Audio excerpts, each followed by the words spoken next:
Hello everyone and welcome to a new video. So in this video I'm going to be showing you how to use alt text generator for Framer.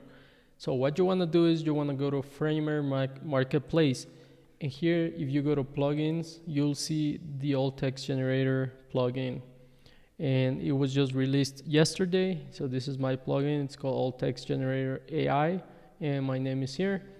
And the way that you use it is the following. So you can go to Framer and you can use it here you can just open any reference here, and what you want to do is you want to go where it says plugin, and then we can just browse them all. And if you see, this is the recent one that I have here, and here we have the API key. So you will enter the API key first and then save it, and then it will tell you how many credits you have left. If you don't have an API key, you want to go here, and then you'll get a free API key. You just have to sign up and you'll get like a free API key.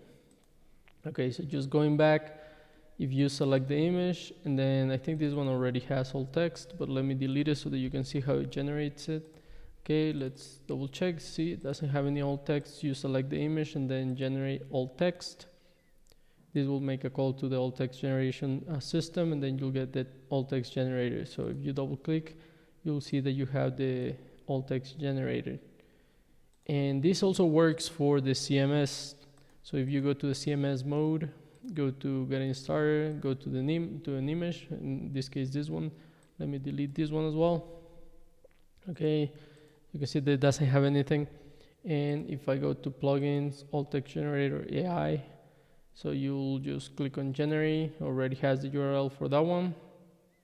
And then you'll see that it generates the alt text. On this one, you'll have to click on update alt text, and then this will add the alt text. And if I close this one and go back, you see that the alt text was added successfully.